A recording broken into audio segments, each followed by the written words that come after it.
Alors je sais pas, ça gonfle là, actuellement. J'ai mal régulièrement. C'est pas grave. On va y arriver. Il semble que ce soit normal, mais c'est pas drôle. C'est pas drôle quand on aime lire particulièrement. Ce qui est un peu mon cas. Bon, bon. Non, c'est le suite de l'opération. Bon, c'est un peu logique. Bonjour. Mais c'est épuisant. Aujourd'hui, on va parler de prostituées. Chose soit claire. Entre ma tenue et le cours, enfin, bref. Non, je trouve intéressant ce qu'on va aborder aujourd'hui parce que c'est un tout autre domaine. Attention que on est pour la première fois dans le récit que je fais. Entre guillemets, j'étais sur des biographies jusqu'à maintenant. Là, on passe sur une thématique. On passe beaucoup plus sur quelque chose de l'ordre de l'allégorie. Donc, femme de la Bible, en soi, je suis juste un peu à la marge quand même. C'est figure féminine qui va servir d'exemple pour faire de transmettre un message dans le langage prophétique. Je ne suis plus sur un personnage en soi historique, même si Gomère, dont on va parler aujourd'hui, qui n'est pas la femme de la Bible la plus connue, en l'occurrence, c'est son mari qu'on connaît davantage, Osée, mais Gomère va être justement celle qui va présenter dans sa personne, comme ça se prononce. Au moins, j'avoue que je avec les noms hébreux, vous embêtez pas, vous faites de la phonétique. Vous avez le droit d'écrire en SMS. Vous pouvez mettre un H où vous voulez. Voilà. Donc le personnage de Gomère en tant que tel va être à la fois figure historique, mais en même temps une figure allégorique. Ce qui est très fréquent. Osée est un de ces petits prophètes. Vous savez qu'on divise les prophètes en deux groupes. Peut-être pas, on va en profiter. J'en profite à chaque fois pour vous faire. On divise les prophètes en deux groupes. Ce qu'on appelle les grands prophètes. Les quatre dont on entend le plus parler. Le premier, Isaïe, Jérémie, Ézéchiel et Daniel, les quatre grands. Isaïe, Ézéchiel, je ne les ai pas dans l'ordre, excusez-moi, Jérémie et Daniel. Voilà. À Jérémie, vous ajoutez 2 livres, Baruch et les Lamentations. Mais voilà. Et vous avez face à eux les 12 petits. Vous allez dire, on a les 4 grands.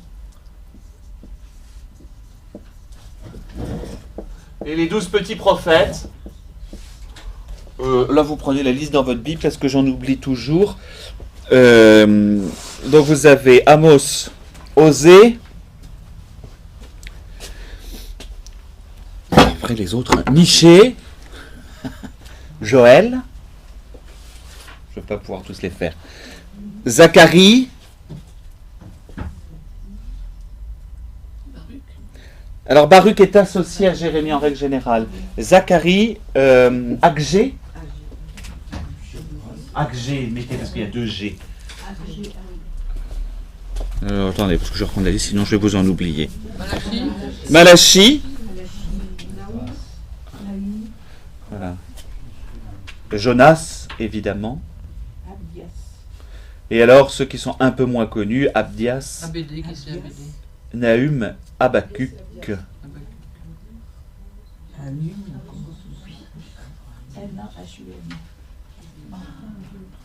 Sophonie. Et Sophonie, celui que j'ai oublié. Pourtant magnifique, Sophonie. Alors, je vous redis, dans l'ordre de la Bible, Osée, Joël, Amos, Abdias, Jonas, Michée, Nahum, Habakkuk, Sophonie, Agé, Zacharie et Malachie.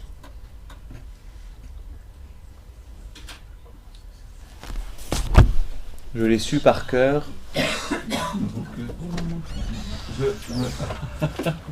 Donc vous avez toujours la liste. Attention que Baruch ne fait pas partie de cette liste-là, parce que Baruch, étant le secrétaire de Jérémie, on le considère comme Jérémie.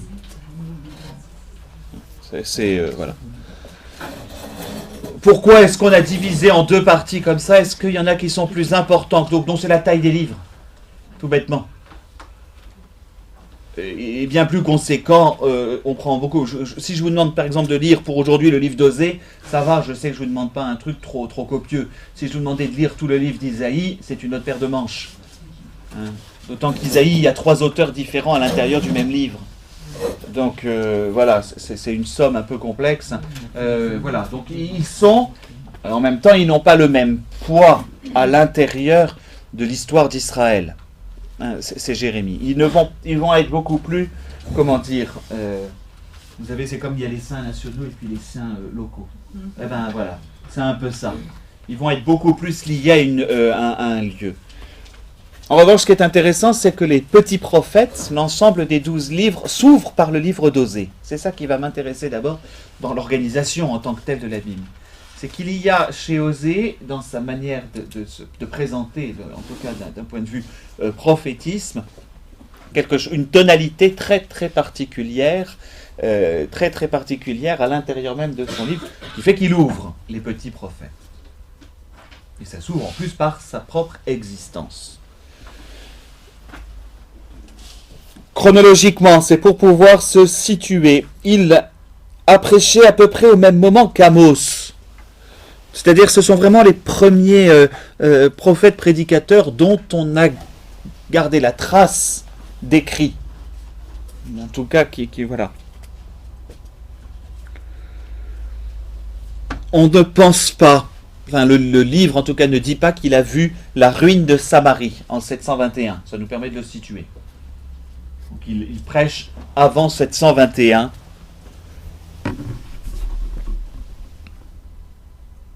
Vraisemblablement dans les années 30, 730. C'est...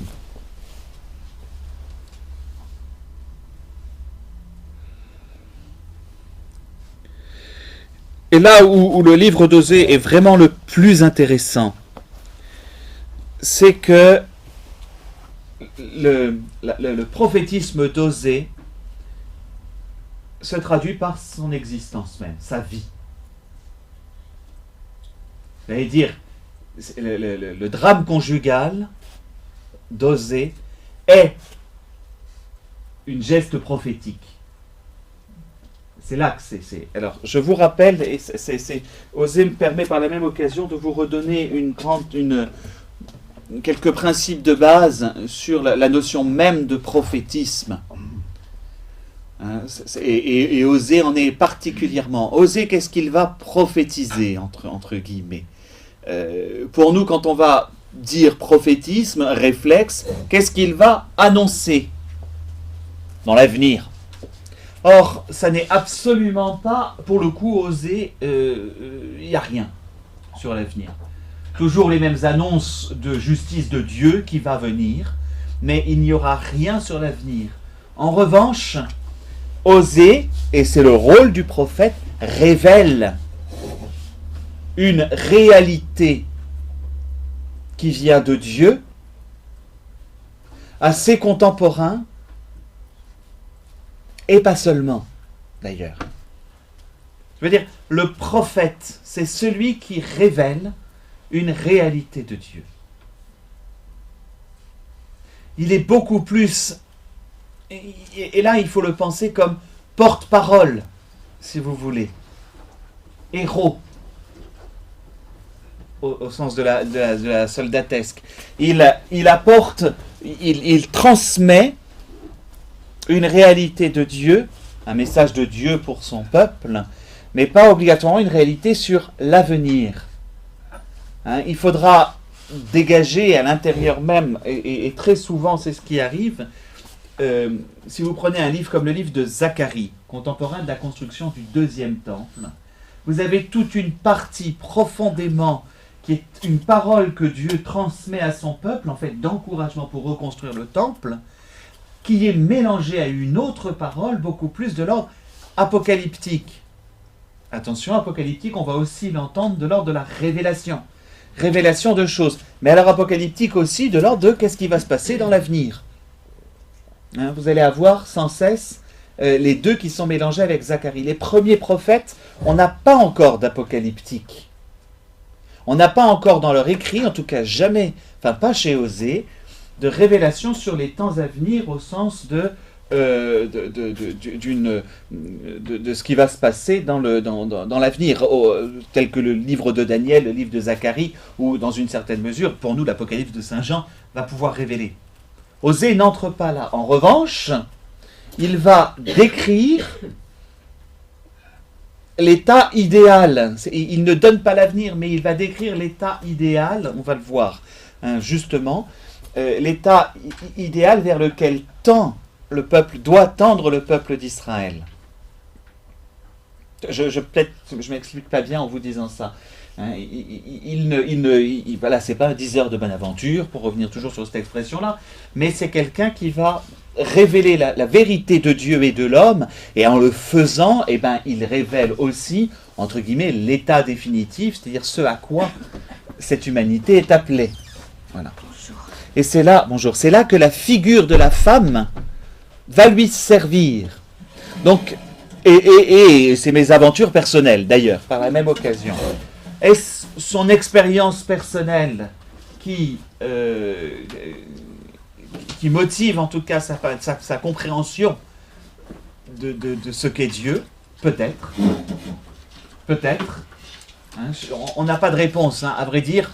La seule biographie qu'on ait d'Osée, c'est son écrit, ce qui en est resté. Donc, est-ce une expérience personnelle, en épousant une prostituée sacrée, avec tout ce qui peut y arriver, les enfants, qui sont les siens, qui ne sont pas les siens, on n'en sait rien et tout, et finalement la prostituée qui quitte son mode de vie pour s'attacher véritablement à lui, est-ce son histoire réelle qui l'inspire, entre guillemets, cette réalité sur Dieu, et qui provoque son prophétisme?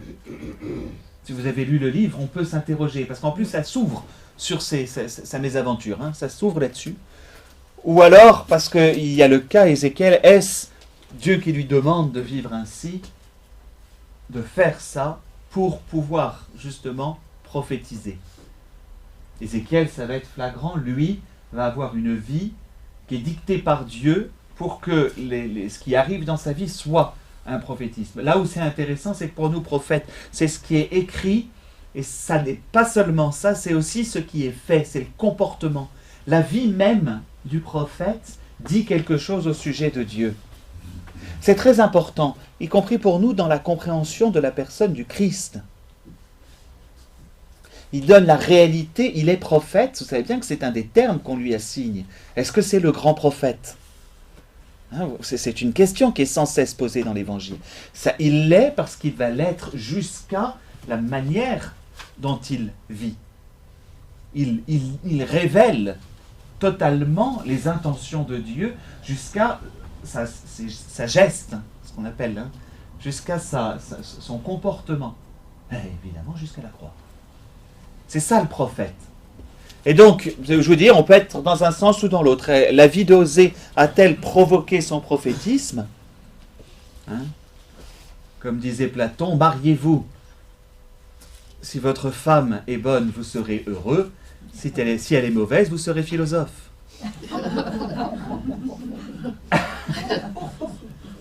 Souvenez-vous de l'épouse de Socrate, hein, ça fait quand même mégère. Je crois que c'est elle, hein, l'épouse de Socrate, c'est d'autres mégère. Donc, ça donne tout de suite le personnage, on comprend pourquoi Socrate était philosophe. Voilà, non mais c'est ça. Est-ce l'expérience du prophète qui son expérience, peu importe à la rigueur. Ce qui va être intéressant pour nous, c'est qu'il va filer une image qui pour le coup est présente quasiment chez tous les prophètes. De cette comparaison du peuple d'Israël à une femme et face à Dieu, son époux, son fiancé, son père, enfin, dans une relation avec un homme. C'est-à-dire que le peuple d'Israël, en tant que tel, est considéré comme femme par rapport à Dieu qui va être comme homme. Et là, je voudrais juste m'arrêter un instant, parce que j'ai lu quelque chose tout récemment en pensant à vous, comme quoi c'était en cherchant complètement ailleurs, et je n'y avais jamais pensé. Et ça nous permet peut-être de mieux comprendre, et de mieux comprendre ce passage-là. Parenthèse, qui n'en est pas une, qui est juste un moyen de compréhension, et surtout un rappel sur quelque chose que je vous ai dit au début, le péché originel. Vous savez bien que c'est de toute façon la faute d'Ève. On en a suffisamment parlé. Il y a quelque chose de profondément, de très important, qui va nous permettre aussi de comprendre ce passage-là.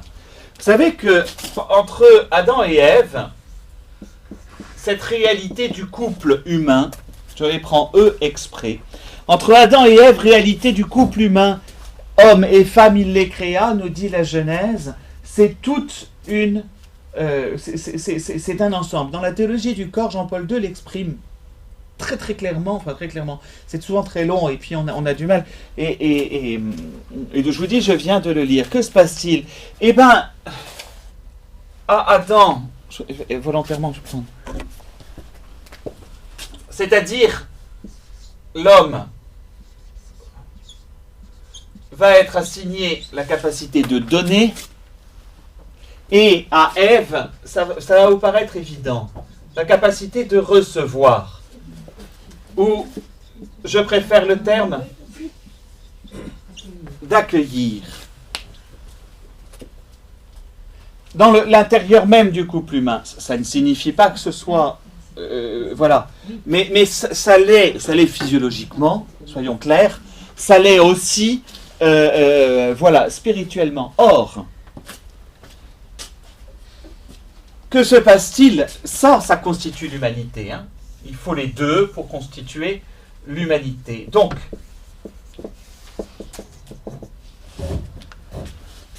sans rentrer dans il y a une part de féminin dans chaque masculin et une part de masculin dans chaque... J'en ai rien à faire. Mais en chacun, il y a une capacité à donner, à recevoir. Et c'est ce qui constitue l'humanité.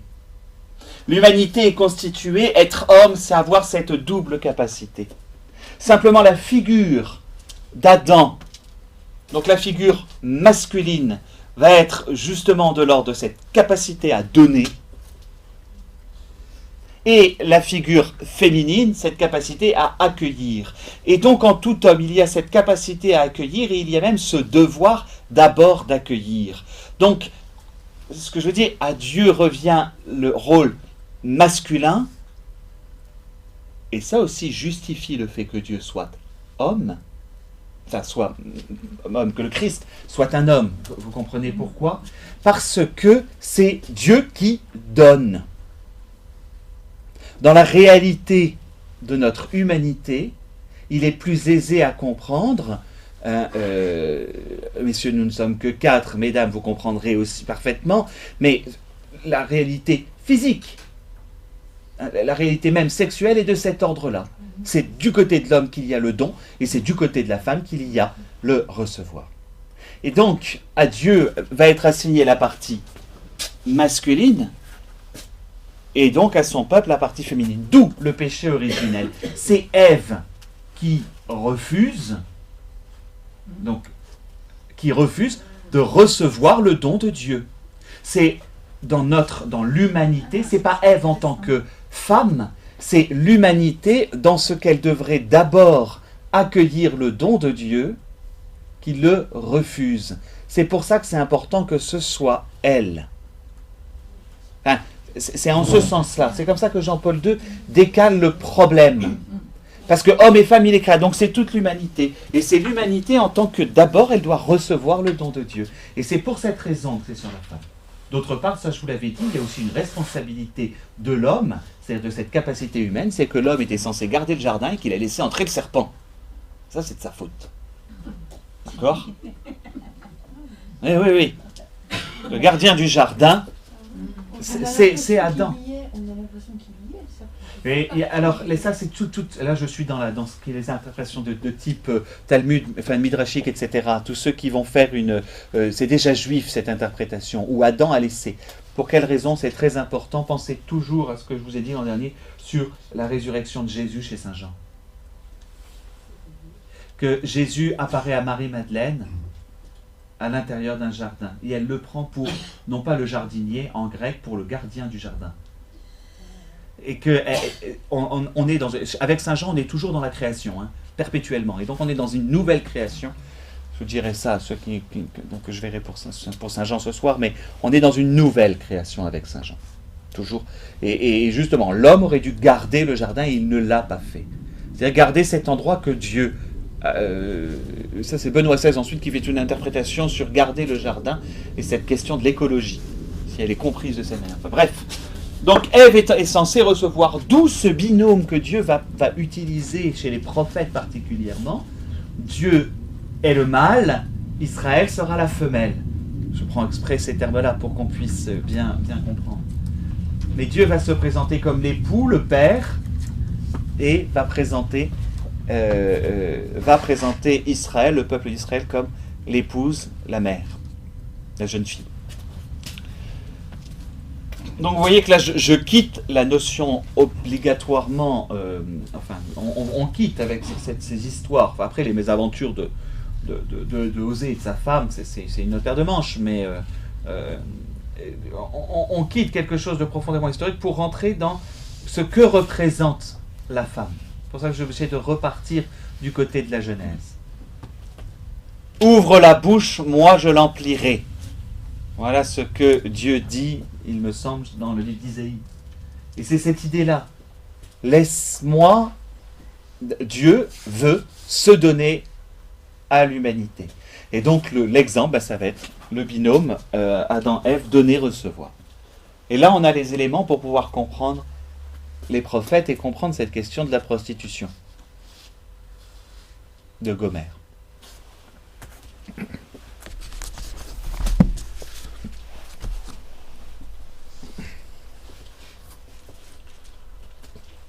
Ça va pour ça, vous comprenez bien le raisonnement. Je pense que d'abord ça permet de sortir, enfin quand on pige ça permet de sortir de, voilà, c'est la faute à Ève. Enfin, de toute façon, il se refile le bébé déjà à l'époque. Voilà, c'est la vraie raison est de l'ordre non pas historique mais anthropologique, si vous voulez. Sur ce qu'est l'homme, la réalité humaine, si vous voulez, plus que... Petit élément pareil, juste avant, enfin d'aborder le vif avec le mariage d'Osée et de Gomère.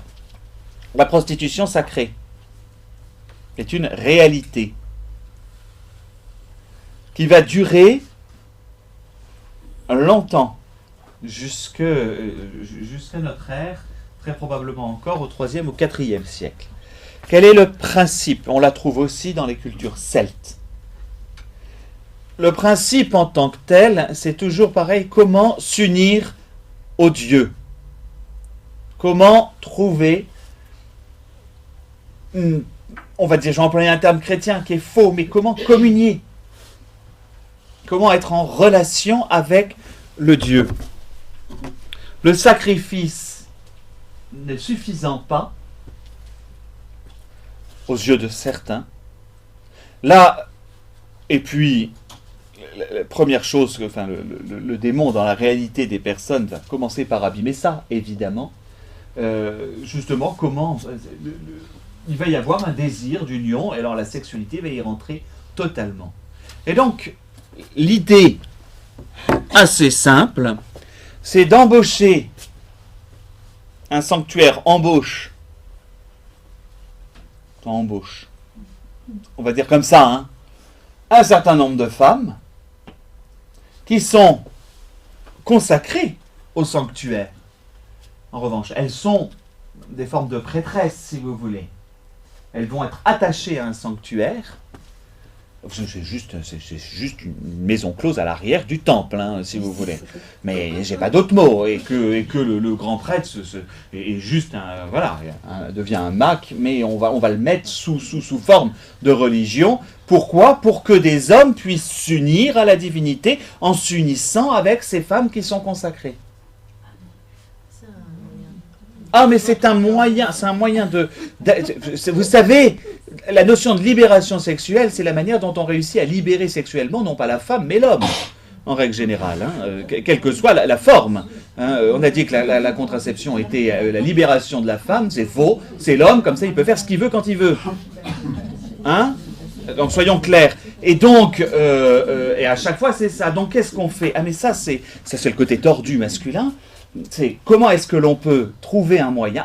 La prostitution sacrée, pouf pouf. C'était pas gratuit quand même, hein, ça restait de la prostitution. C'est qu'il y avait une offrande à faire au Dieu, à la divinité, etc. Ensuite, quelqu'un comme Jézabel, on en a un peu parlé, elle vient de ce milieu-là. Et ça provoquait aussi des femmes de pouvoir. Enfin, je veux dire, il y a ça. Mais en règle générale, voilà, c'était une simple manière, une prostitution qui d'une manière générale existe en tant que telle, mais on la fait rentrer dans le domaine du sacré. Bon, alors ça part quand même de cette idée de comment munir davantage au Dieu, à la divinité en question. Et les prophètes ne vont avoir de cesse de hurler après ça, mais vraiment de sans cesse de le refuser. C'est quelque chose qui n'apparaîtra pas à l'intérieur même du judaïsme. La prostitution sacrée. Voilà. Quand vous lisez un certain nombre, et peut-être, je ne me souviens plus chez Osée, mais vous avez ce problème de la prostitution sacrée toujours à mettre en parallèle avec le problème des pieux sacrés. Ils n'ont pas coupé les pieux, etc. Vous l'avez lu en tout cas dans le livre des rois.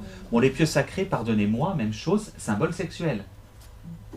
Symbole de virilité. Et qui étaient en fait des morceaux de bois que l'on divinisait en tant que tels pour obtenir une fécondité sur ces champs. C'est-à-dire que le truc, j'ai un champ, je veux le planter, je vais mettre un pieu sacré, symbole phallique, vraiment symbole de l'ordre sexuel, pour que ce soit fécond. Donc je me tourne vers un autre Dieu, le Dieu en question étant, même si c'est... Enfin, vous voyez, vous comprenez l'idée. Et c'est ça qui va toujours poser un problème. Et Israël va toujours être à purifier ces choses-là. Pas de prostitution sacrée. Pas de sacrifice d'enfants, comme on disait la dernière fois. Pas de pieux sacrés, pas besoin. D'où l'unité d'un seul lieu où on va rendre un culte, etc.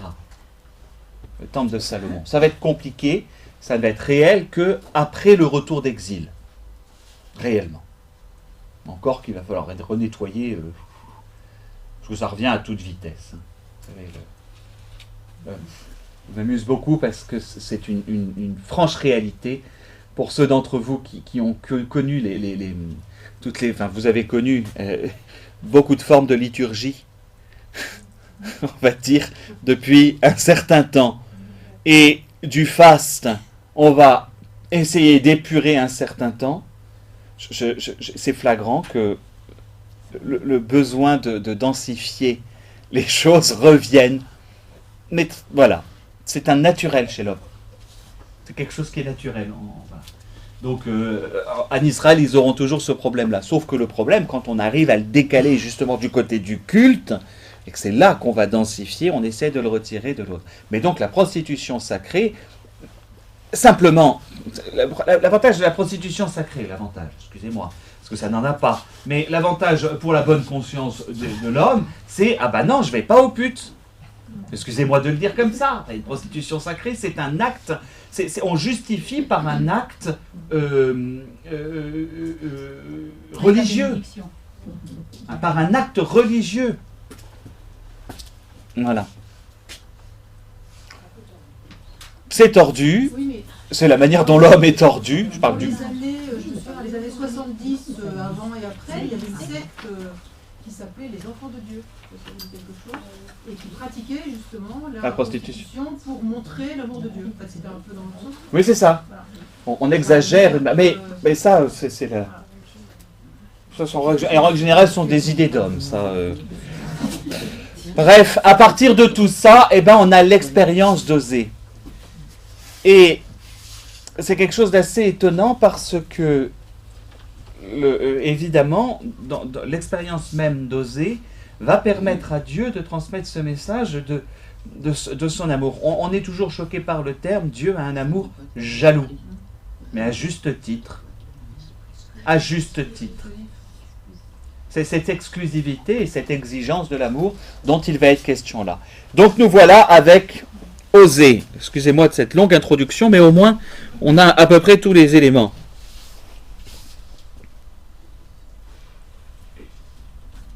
Donc vous avez toujours dans les prophètes, ou la plupart, vont avoir la petite en tête. Juste, ça permet de juste voir un livre prophétique comme ça. La petite en tête, c'est-à-dire l'auteur. Comment est-ce qu'on classe? Parole du Seigneur qui fut adressée à Osée, fils de Béhéri, au temps d'Ozias, de Jotham, d'Akaz et d'Ézéchias, roi de Juda, et au temps de Jéroboam, fils de Joas, roi d'Israël. Voilà, on a la chronologie. Pouf. On le situe toujours. Commencement de ce que le Seigneur a dit par Osée. Le Seigneur dit à Osée, va, prends une femme se livrant à la prostitution et des enfants de prostitution, car le pays ne fait que se prostituer en se détournant du Seigneur. Bon, ça vient d'un ordre de Dieu, toujours pareil. Pensez une chose aussi, particulièrement dans l'Ancien Testament, Dieu est toujours cause première des événements.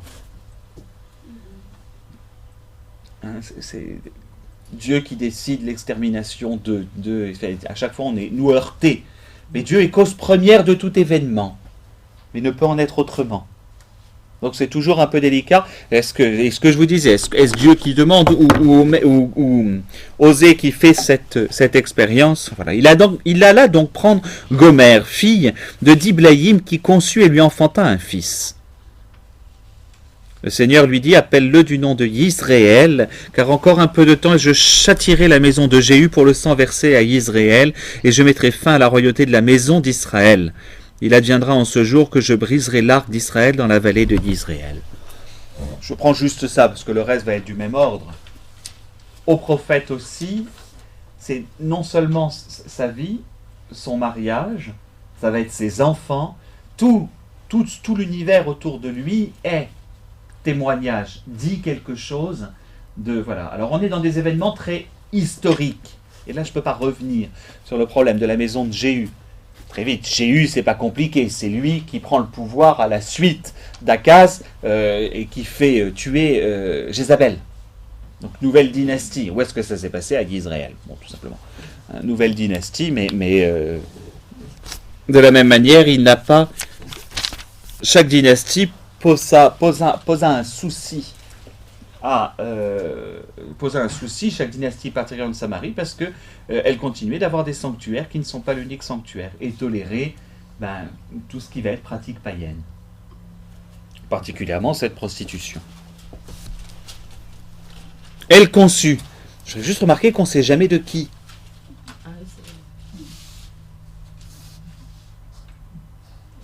Non, mais c'est intéressant. Elle continue sa prostitution sacrée.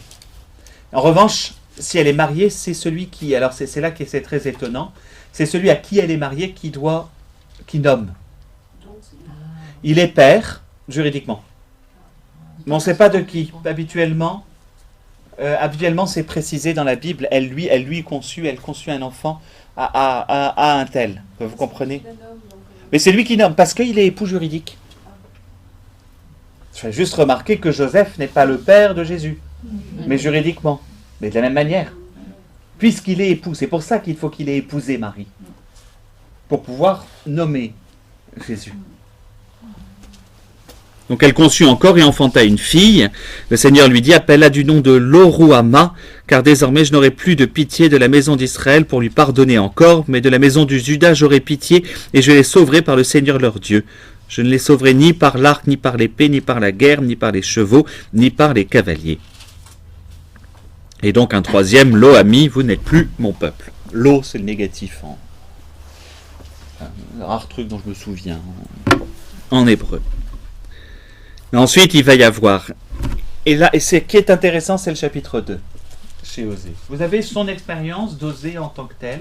Je m'écarte, hein, véritablement, je vous dis, c'est pas tant la femme qui va être intéressante que la manière dont Dieu réagit, va exprimer à travers cela.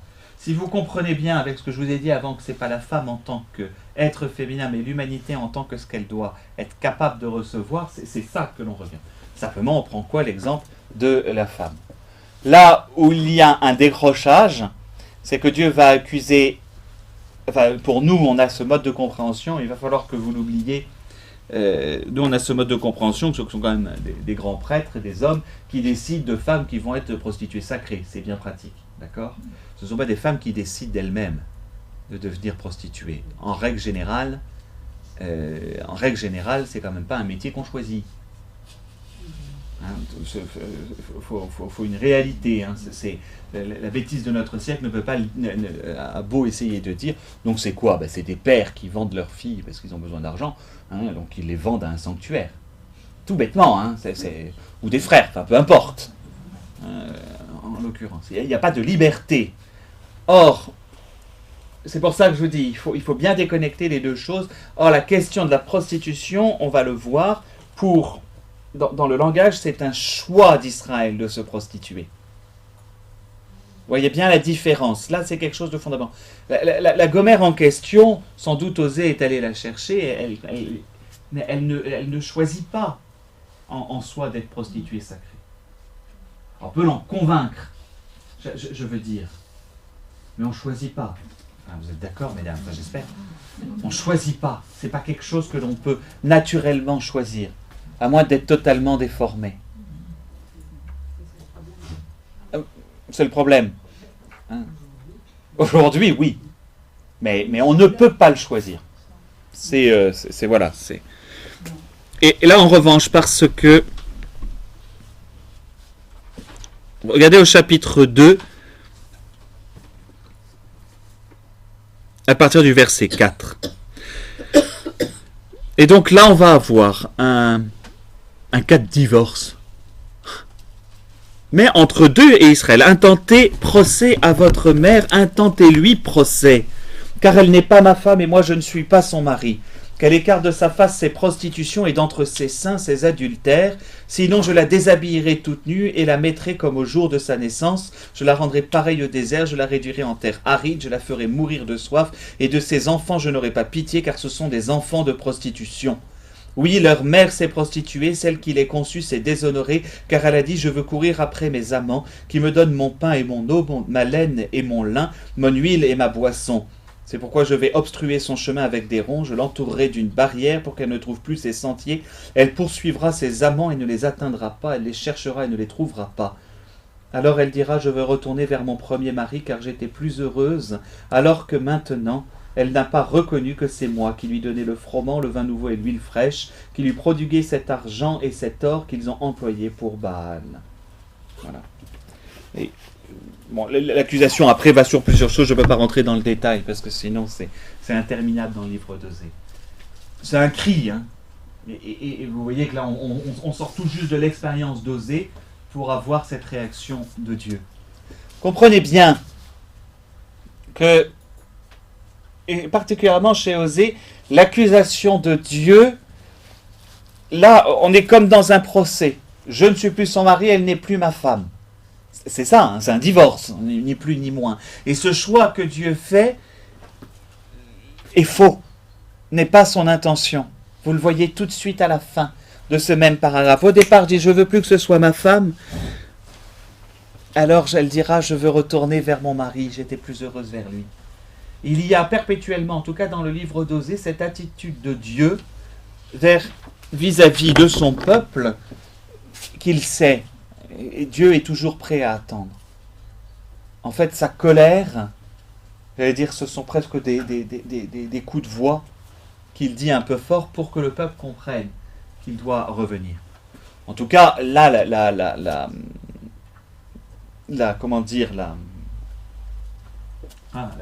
teneur est claire. Attention qu'il y a plusieurs choses. Bon, prostituée. Prostitution, donc, pour de l'argent. Et c'est bien le problème. Je vous ai dit qu'il était contemporain d'Amos. Amos, c'est le premier communiste de l'histoire. J'exagère. Mais le premier à dénoncer l'oppression du capital sur le travail. Je veux dire qu'Amos va c'est le problème de la période de Jéroboam qui est pour Samarie une période de richesse inouïe. Or, qu'est-ce qui se passe? Mais comme ça se passe dans ces sociétés-là, hein, les riches, c'est fait pour être très riches, les pauvres, c'est fait pour être très pauvres, comme dirait Louis de Funès. Le principe, c'est que les grands propriétaires augmentent leurs propriétés, on a servi à l'intérieur même du peuple. Et donc, qu'il y a une société qui étouffe dans l'opulence et la richesse. Tout rapport avec des choses contemporaines est absolument fortuite. Et donc au même moment, et c'est ce qui est très étonnant, c'est qu'au même moment, quels sont le type de comparaisons qui vont être employées? Des comparaisons tournées vers la sexualité. Pareil, avec notre société, on se retrouve. Mais c'est le problème de l'opulence. Elle donne une certaine liberté, fausse d'ailleurs, licence, je devrais dire, pas liberté, une certaine licence à faire n'importe quoi, et particulièrement du côté de la sexualité. Qu'est-ce qui se passe là? C'est que dans la prostitution, c'est pour une question d'argent. Si elle est prostituée, c'est pour une question d'argent. Elle se prostitue pour la richesse. Vous comprenez? Ça, c'est une chose. Mais il va y avoir aussi, il n'y a pas que ça, prostitution par rapport à Israël, il y a aussi adultère. Une autre accusation. Donc adultère, elle est bien mariée, mais elle va donc voir d'autres. Parce que, qu'est-ce qui se passe? Mais sous Jéroboam, très clairement, un certain nombre de personnes vont se tourner vers les dieux des voisins. Ou en tout cas, en avoir plusieurs en même temps. On est toujours, et à ce moment-là, c'est clé, le 8e siècle, sur la question de l'unicité de Dieu. Il n'y en a qu'un. Attention, on n'est pas encore dans l'idée qu'il n'y en a pas d'autres. Vous savez ça, hein, il y a chaque chose en son temps. Chaque chose en son temps. Dans l'ordre, c'est... ça, je vous l'avais peut-être déjà... Non, je ne vais peut-être pas vous l'expliquer. Attendez, ça c'est important parce que on n'est pas encore dans une pensée de Dieu unique, on est dans une pensée du meilleur Dieu. Attention. Chronologiquement pour nous, je ne vais pas faire la chronologie, je vais faire plutôt dans l'ordre. L'expérience d'Israël, c'est que Dieu, d'abord, est le Dieu sauveur. C'est l'expérience de l'Exode. L'entrée en terre promise et avec les rois, c'est, entre guillemets, Dieu est... Comment dire, je vais mettre le plus grand. Ça, c'est l'expérience, j'allais dire, de la monarchie. Dieu est le plus grand. Étant donné qu'il est le plus grand, c'est-à-dire par rapport aux autres dieux, l'expérience qui va se faire pendant l'exil, alors qu'il est censé être le plus grand, on se retrouve en exil, et donc on va avoir cette compréhension, le seul. Vous voyez que ça n'arrive qu'en 3e position, ce qui fait avec son corollaire, donc Dieu est obligatoirement créateur. Le récit de la création dans la Bible est largement postérieur, chronologiquement, dans sa rédaction, au récit de l'Exode. La première expérience qu'on a à faire de Dieu, c'est qu'il est notre sauveur. Et après, notre intelligence, même, la compréhension va faire... Il est le sauveur. Donc c'est le Dieu, par rapport à tous les autres dieux, il conduit Israël, pouf, on traverse la mer Rouge, on traverse le désert, on s'installe. Ce Dieu prend sous protection son peuple et l'assoit dans un pays où ça fonctionne. C'est l'expérience des rois. Il est quand même plus grand que les autres. On va dire avec les règnes de David et Salomon. Il y a juste quand même un certain nombre de soucis, division du royaume, etc. Mais ça reste une certitude. Quelle est l'expérience que l'on va pouvoir faire pendant l'exil? C'est justement ça. S'il est le plus grand, il est le seul. Et ça, c'est très étonnant. Alors que Israël, à ce moment-là, est exilé, n'a plus de terre et ne peut pas dire c'est Dieu le plus grand. Hein. Parce que normalement, justement, le Dieu est avalé dans le panthéon du vainqueur. Le Dieu du vaincu est avalé dans le panthéon du vainqueur. Ce que fera Nabuchodonosor. Et ce que fait d'ailleurs même Cyrus, roi de Perse. Le Dieu d'Israël, machin, bon bah sur son lieu, je veux bien qu'il y ait un temple qui soit reconstruit. Hein? Le Dieu du ciel, il va le nommer. Mais l'expérience va être là. Donc, quand on parle d'adultère au moment du livre d'Osée, on n'est pas dans une claire vision de Dieu qui est le seul Dieu. On est encore là. Donc on va s'attacher à la réalité des autres dieux. Et le passage est en train de se faire entre le plus grand. Et il y a quand même, j'allais dire, une jalousie de Dieu qui dit « Tu n'adoreras que moi ». Tu ne peux pas avoir un panthéon. Dès le départ, en revanche. Hein, c'est la condition dès le début. Le panthéon est exclu. Or, elle est adultère aussi, parce qu'elle va voir d'autres dieux. Les gens vont sacrifier aussi à d'autres dieux. C'est ça l'accusation. C'est pas la même chose que la prostitution, l'adultère. Enfin, bon, on pourrait dire, ça ressemble quand même, mais c'est pas la même chose, en tout cas, dans les paroles de Dieu. Il va y avoir d'abord la prostitution, qui est cette manière alors, qui est considérée là comme choisie, et c'est surtout qui est lié à l'argent, et à l'étouffement de la richesse, et surtout à la période d'Osée. Le royaume de Samarie était bien plus riche que le royaume de Jérusalem. Hein. D'ailleurs, c'est le premier qui sera envahi, logique. On commence par prendre les terres qui sont riches, on ne va pas chercher... voilà. Donc ça, en revanche, l'adultère est bien plus grave aux yeux du juif, parce que l'adultère, c'est quoi? C'est cette manière que la personne, que l'on a d'aller voir d'autres dieux. Ce qui est formellement interdit depuis Moïse, depuis le Deutéronome. Il n'y aura que moi. Et même Abraham, la tradition en tant que telle. Voilà un peu le sens de ces passages. Je continue au verset 11, parce que c'est le chapitre 2, hein, qui est d'ailleurs le plus connu, parce qu'après on va avoir... c'est les 3 premiers chapitres, hein. La suite c'est le prophétisme traditionnel, je n'y rentre pas. C'est pourquoi je reprendrai mon froment en son temps et mon vin nouveau en sa saison, je suis au verset 11, je retirerai ma laine et mon lin qui devaient couvrir sa nudité. Puis je dévoilerai son infamie aux yeux de ses amants, et personne ne la délivrera de ma main. Pardon, au passage.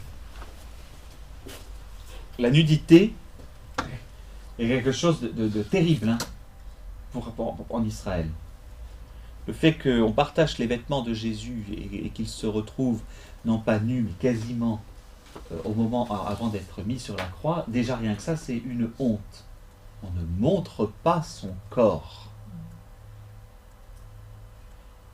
Et bon, pour nous, à la rigueur, jamais. Tout est voilé. Homme ou femme. Ceux qui sont nus, ce qui ont peu apporté, sont des esclaves. Parce qu'en fait, la nudité, c'est la personne, c'est l'ensemble du corps, c'est se révéler soi-même. C'est pas une fausse pudeur. Attention à ça.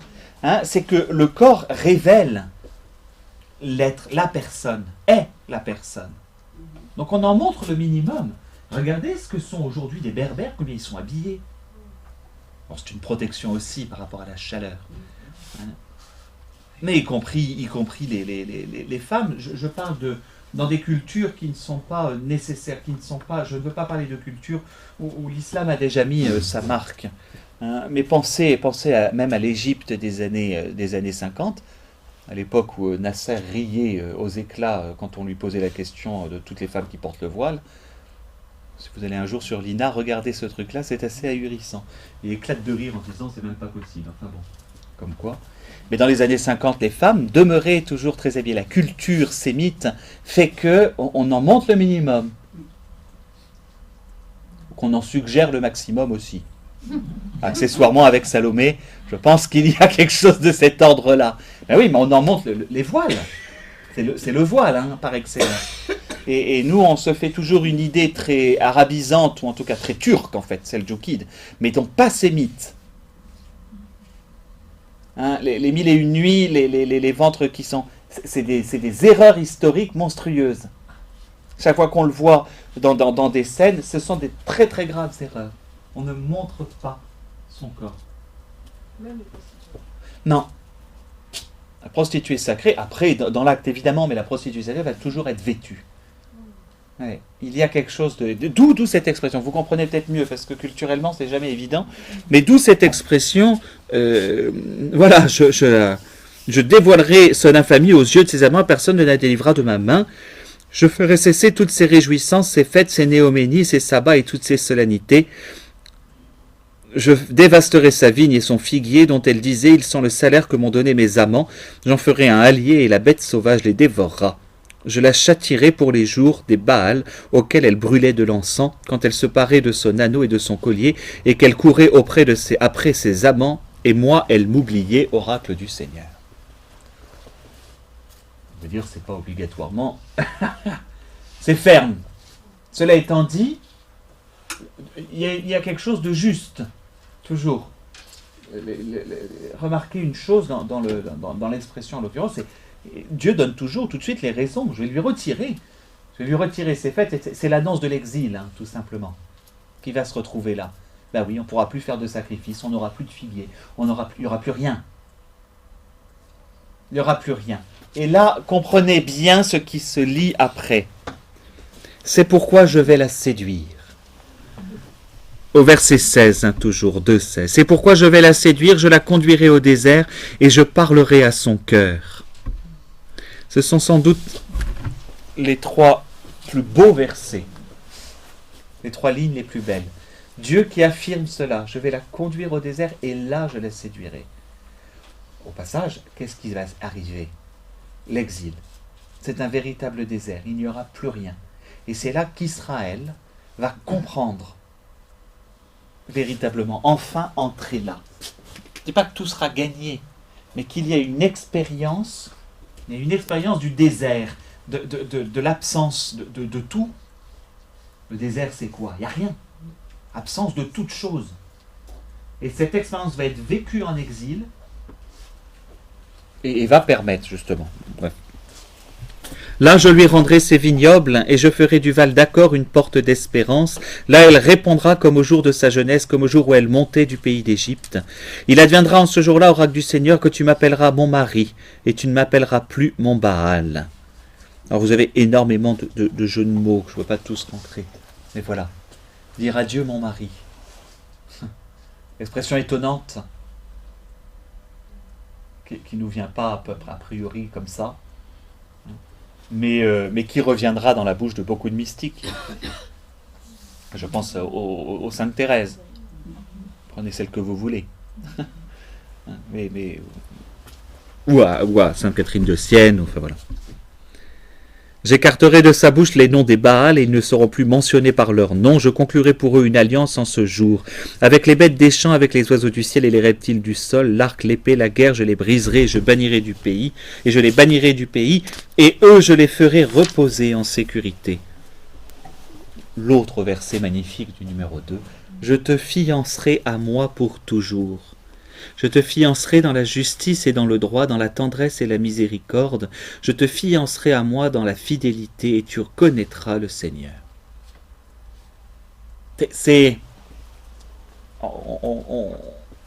l'autre exemple que je vous dis, c'est pas tant la femme aujourd'hui qui est concernée que la figure féminine de manière générale, parce que c'est cette idée que l'on va retrouver dans la joie des fiançailles. Qu'est-ce que la joie des fiançailles en théorie? Justement, cette joie d'une découverte mutuelle de la personne de l'autre. Et Dieu va prendre cela en écartant ce qui va être de l'ordre de la prostitution ou de l'adultère. Et théoriquement, les fiançailles, justement, ne mettent pas en œuvre encore la relation sexuelle. Et permettent une autre découverte, une découverte de l'autre plutôt. Voilà. dans un autre domaine. De cette expression, c'est pour ça, je te fiancerai à moi. Je te fiancerai à moi. Il y a quand même aussi la comparaison d'époux, mais il fait exprès. Tu en oublieras ce qui va être de l'ordre de l'adultère, ce qui va être de l'ordre de la prostitution, pour apprendre à me connaître. Et avec évidemment cette déclinaison. Alors, dites-le aux gens que le Dieu de l'Ancien Testament est un Dieu de tendresse et de miséricorde, c'est écrit là. Je te fiancerai à moi pour toujours, je te fiancerai dans la justice et dans le droit, dans la tendresse et la miséricorde. Je te fiancerai à moi dans la fidélité, et tu connaîtras le Seigneur. Avec ces 5 mots, on a une réalité de Dieu. Parce que la miséricorde et la tendresse, s'il n'y a pas de la justice et du droit, c'est de la mollesse. Eh oui. Miséricorde sans justice est mollesse, la justice sans miséricorde est dureté. Il faut absolument, voilà, il faut les deux.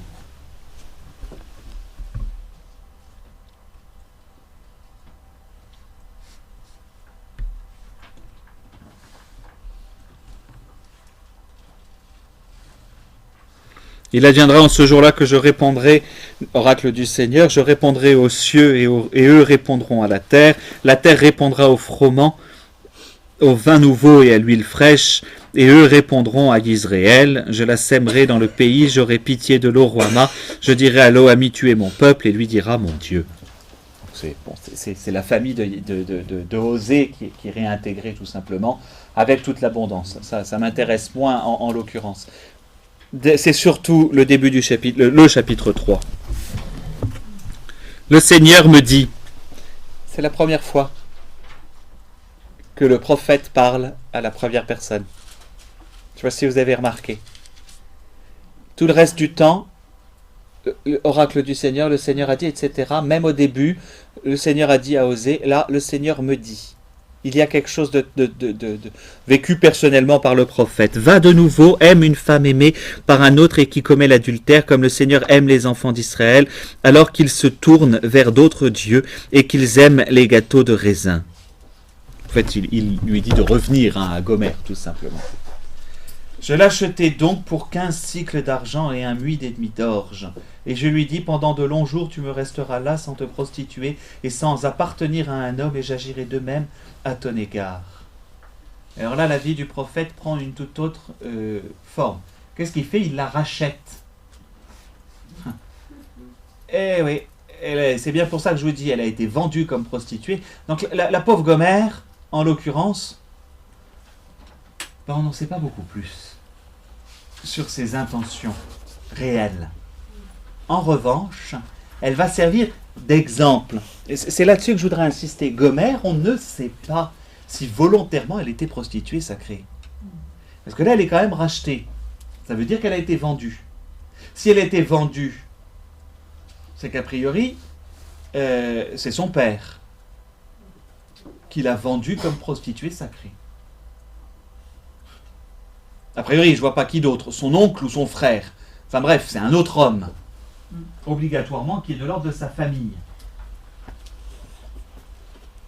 Et donc, elle est rachetée. Il ne l'avait pas fait avant. Dès qu'il l'a épousée, il ne l'avait pas racheté. Alors c'est là que c'est pas très très clair. Il est très probable qu'il la prend, qu'il l'épouse quand même, sans pour autant arrêter, faire en sorte qu'elle arrête son service. Et le problème est là. Ouais, En fait, c'est son métier. D'où sont les enfants, oui, C'est pour ça que je vous dis qu'on ne sait pas d'où sont les enfants. Et au bout d'un moment, il lui dit, non, t'arrêtes. Tu arrêtes la prostitution, je te rachète. C'est étonnant. C'est quoi le métier de votre femme, prostituée? Bah c'est ça, hein, c'est ce qui lui arrive. Elle est prostituée sacrée, c'est son métier. Et donc, alors le problème est là, c'est qu'étant vendu, donc il n'y a pas. Alors, vous pouvez tout imaginer dans son expérience, il n'a pas les moyens ou quoi que ce soit. En revanche, il est clair il permet une expression. Mais même là, parce que c'est toute la question de la sexualité qui va aussi, et donc de la fécondité, que Dieu va utiliser comme exemple. Donc en l'occurrence, elle est rachetée, mais il va la racheter, mais lui dire on n'aura pas de rapport. C'est ça qu'il lui dit. Ah, clairement, oui. Pendant de longs jours, tu me resteras là, sans te prostituer, sans appartenir à un homme, et j'agirai de même. Ça peut être un homme qu'à lui, quoi. Sans appartenir à un homme. Eh ben, quel que soit l'homme. Donc moi non plus. Mais lisez la suite. C'est car pendant de longs jours, les enfants d'Israël resteront sans roi et sans chef, sans sacrifice et sans stèle, sans éphod et sans téraphim. Ensuite, les enfants d'Israël reviendront, ils chercheront le Seigneur leur Dieu et David leur roi. Ils accourront en tremblant vers le Seigneur et vers ses biens dans la suite des jours. C'est pareil, c'est une expérience d'abstinence du couple est une expérience et l'expérience d'abstinence entre guillemets vis-à-vis du culte de l'exil qui est annoncé. L'expérience sexuelle à l'intérieur du couple révèle. C'est là aussi où c'est très intéressant. Je l'aborde je vous dis dans le sujet femme. C'est pas nécessairement, j'ai hésité, hein, mais je voulais parce que ça me résume tous les exemples, les noms féminins qui sont donnés à Israël. Mais là, en l'occurrence, c'est une expérience profonde qui révèle l'expérience spirituelle de désert, tout simplement, que va vivre Israël en exil. Et donc, le prophète, dans sa vie, dans sa chair, annonce, dit ce qui va être vécu par Israël. C'est ça, en fait, l'idée. C'est véritablement cette idée-là. Il va y avoir un moment où il n'y aura plus rien. Comme vous ne pourrez plus avoir de rapport. Et donc, je prends voilà, le prophète fait cette attitude-là, prend cette attitude-là pour ensuite... Donc, je le redis, hein, Gomer n'a pas en tant que telle une réalité par rapport aux femmes. Elle permet d'être une figure qui est bien au-delà de son sexe féminin. Figure qui parce qu'elle représente tout le peuple d'Israël. Et ceux qui ont en charge du culte, je vous rappelle, sont des hommes. Ceux qui sont en charge de la royauté, ce sont des hommes qui sont concernés. Et là aussi, je voulais aussi attirer votre attention, ça ne pose pas de problème en Israël, justement, d'utiliser une comparaison féminine pour désigner un ensemble qui est particulièrement masculin, c'est dirigé par des hommes. C'est ça qui est très étonnant. La figure féminine va revenir. Hein, il va y avoir la jeune fille, on va la retrouver aussi chez Jérémie, on va la retrouver chez tous les prophètes quasiment. Ils vont utiliser le terme féminin pour parler de la vie spirituelle, entre guillemets, d'Israël. Je dis vie spirituelle avec beaucoup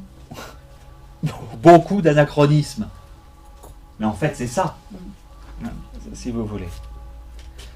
Au passage, c'est ce qui fait que, y compris dans les grands mystiques masculins, on aura beaucoup de mal à ne pas parler autrement qu'au féminin dans la vie spirituelle. On va parler du cheminement de l'âme. On va lui donner un terme aussi féminin.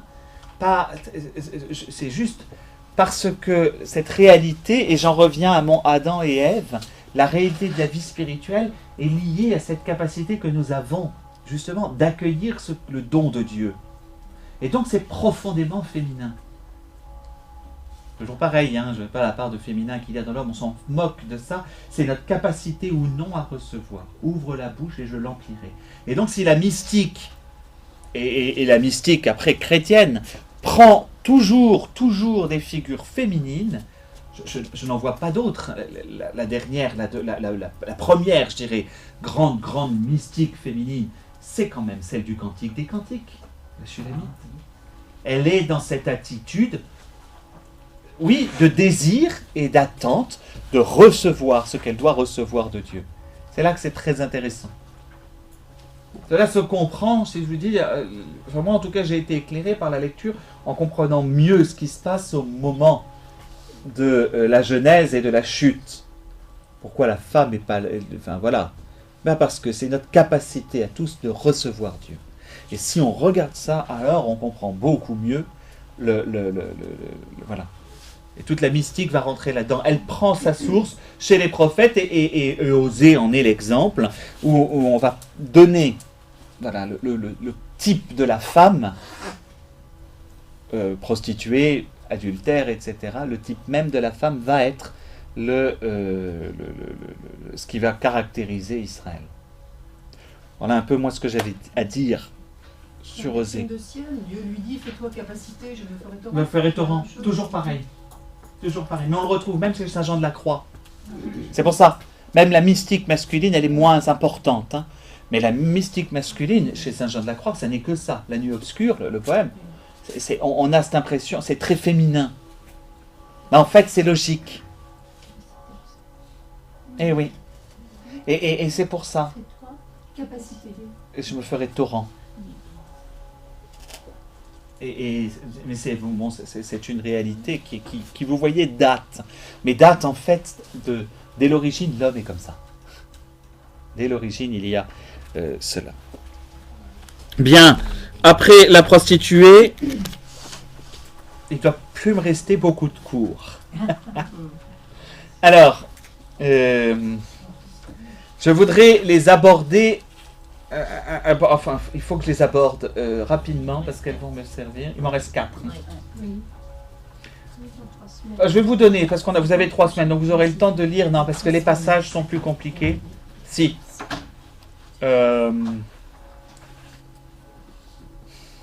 ne sais pas encore. Il y a un ordre et bon, vous serez surprise. Le cantique des cantiques. C'est magnifique.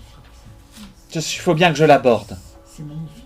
Il faut bien que je l'aborde, le cantique des cantiques, parce que c'est quand même la figure féminine, mais là on va la voir de l'autre côté, c'est la figure féminine comme figure justement d'attente de Dieu, plutôt que de prostitution. Je voulais le pendant. Mais en fait j'hésite parce que je voudrais peut-être mettre entre les deux Marie-Madeleine.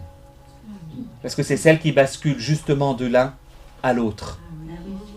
Bon voilà, c'est pour ça. C'est soit je vois les deux, soit on voit Marie-Madeleine, et ensuite avec le cantique des cantiques, on a une autre. Mais Marie-Madeleine, je voudrais la voir avec Marthe. Je voudrais voir les deux sœurs.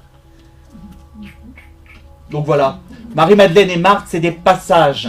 C'est pour ça. C'est chez Saint-Luc et c'est surtout chez Saint-Jean. C'est là qu'elle m'intéresse. Voilà. Le chapitre 11, le 10 de Saint-Jean, les résurrections de Lazare, et le chapitre 20, qui est la résurrection de Jésus. Voilà. On a Marthe à l'une, Marie à l'autre. Tiens. Jean 20. Jean 10, Jean 20. Si je ne me trompe pas. Jean 11, pardon. Jean 11, Jean 20. Je pense que je m'appuierai surtout sur ces deux-là. Parce que sinon c'est trop. Jean 20, c'est la résurrection de Jésus. Jean 11, c'est la résurrection de Lazare. C'est l'intérêt. Aux deux résurrections, qui entre guillemets, y préside? Deux femmes. C'est pour ça. Le prochain enseignement, ce serait Et dans 3 semaines. Soit vous lisez ça, soit et le cantique des cantiques. Vous pourrez bien tout lire. En fait, parce que j'en sais rien. J'ai pas pris la décision. C'est de savoir qu'est-ce qui est le plus. Il y a la logique qui veut dire je reste dans l'Ancien Testament et je bascule après dans le Nouveau, mais il y a en revanche la logique interne du propos qui fait que le cantique des cantiques, de toute façon, il est des deux testaments, et que là, Marie-Madeleine, elle serait vachement bien entre les deux. Et ça me permet surtout de revenir à un personnage concret, de ne pas être trop dans du... Voilà, je vous remercie infiniment. Est-ce que je peux signaler que sur RCF en ce moment, le jeudi soir à 22h, comme tous les jeudis, il y a une émission sur la Bible, et là, depuis 2 séances, c'est sur les femmes dans la Bible. Ah. Et jeudi dernier, c'était sur Tamar, c'est très intéressant, avec une femme pasteur.